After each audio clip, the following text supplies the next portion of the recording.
This is a series of 4 tutorials for Excel for beginners. In part 1, we will learn how to construct and format a spreadsheet and how to write formulas. Here is a table of data that we will use to analyze in Excel. This is an experiment in which protein concentration was determined by UV absorbance. 6 solutions were prepared, and their percent transmittance was measured at 280 nanometers. We will take these data and type them into Excel. Here are the data from the previous table typed into Excel. Before we look at the spreadsheet itself, let's look at some features of the program. There are tabs located along the top of the program, and as you click on the tabs, various groups appear. I'm going to go back to the Home tab because the functions that I'm going to use in this tutorial are located here. Excel is set up so that there are columns indicated by letters and rows indicated by numbers. If I click on a particular cell, the cell address appears here. This cell address is B3.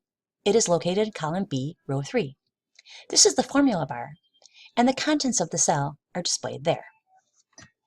You might notice that the spreadsheet that I've typed here doesn't look like the table that I showed you previously, so we will have to do some formatting. The first thing I'm going to do is I'm going to click on this line here, and I'm going to adjust the width of the columns so that I can read the column headings. The next thing I'm going to do to make the table a little easier to read is I'm going to go up to the font group and click on this little box, and I'm going to put borders around my table, and I'll do that over here too. The next thing I need to do is that you might have noticed on the original table that the solution volume was expressed in microliters, not milliliters. So we need the Greek letter mu to indicate microliters. So what we'll do is we'll go up to the top and we'll choose the symbol font. And then the Greek letter mu is displayed. I can do the same thing here. Again, I go up to the formula bar and highlight the M and change that to the symbol font.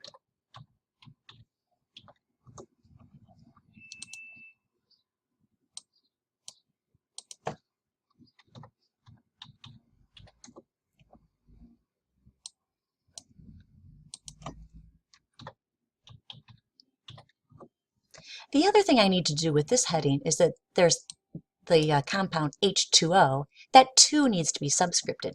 So if I click on this arrow in the font group and then choose subscript, then the formula for water is properly displayed.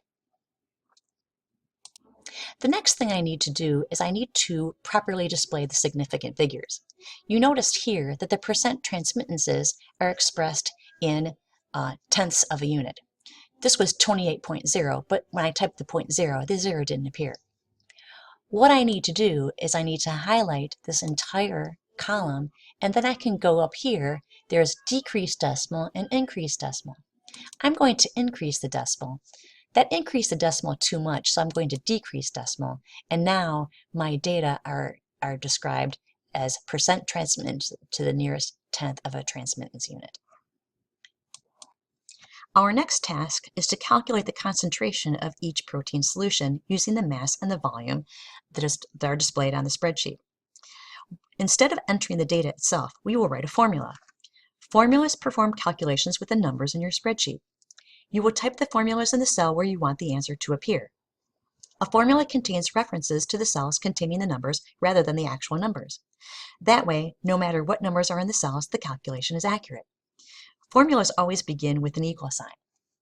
We will start this exercise by highlighting cell B6, typing the equal sign, and the concentration is calculated by taking the mass, which is an A6, divided by, I'll use a / for divided by, the solution volume. And then I type enter, and if we look up at the formula bar, our formula is displayed. We could repeat this step for the rest of the protein solutions. However, there is a shortcut in which we can copy all the formulas in just one step. Excel assumes that you want to copy the formula, not the answer. So when it copies, it changes the cell references relative to where you are copying the formula. So if we copy the formula for the first solution, Excel will automatically make the proper adjustments to calculate the concentrations for the rest of our solutions.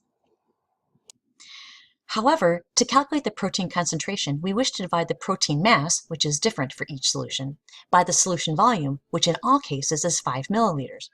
So I'm going to have to modify my formula before I can copy it. I'm going to go up to the formula bar and type a $ in front of the B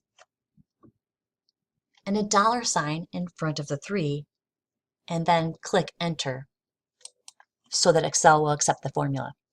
What I've done is I've converted the cell B3 into an absolute reference. So when I copy the solutions for the rest, the concentration for the rest of the solutions, the A6 will, which is a relative address, will change, but the B3, which is an absolute address, will remain the same. So if we copy that formula and then highlight the rest of the solutions and then hit paste, we obtain the proper concentrations for all the solutions. If we scroll through and look at the formula bar, we can see that the formula is A6 divided by B3, A7 divided by B3, A8 divided by B3, A9 divided by B3, A10 divided by B3, A11 divided by B3. So our original formula that we wrote in this cell right here, A6 was a relative address, and we changed B3 to an absolute address by typing the $ in front of B, the column, and 3, the row. My next task is to set the significant figures. We'll choose 3 places past the decimal point. So I've highlighted my entire column and then just chose increase decimal. The next formula I need to enter is that for absorbance. Absorbance equals 2 minus the log of %t. I enter the formula this way. First I type the equal sign, then 2 minus, and then I begin to type log, and you'll notice that Excel comes up with some suggestions about what functions you might need. These are built-in functions in the program. Log is the function that I want, so I have the first choice, which is highlighted here. Next, I type an open parentheses, then I select the % transmittance, and the cell is C6. Then I type a closed parentheses, and then equals, in order for Excel to accept the formula. I noticed that there are a row of number signs or hashtags. I'll deal with that in a minute. But first, I'm going to copy. I need to be over here. I'm going to copy this formula into the rest of the cells.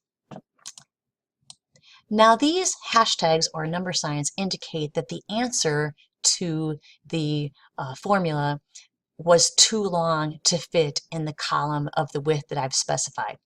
But I don't need that many significant figures anyway, so I'm just going to click on decrease decimal, and I might have to do that a couple times before the numbers begin to appear. And I'm going to leave it at 3 places past the decimal point. Our spreadsheet is now properly formatted. In the next tutorial, we will learn how to perform a linear regression analysis by using the line list tool.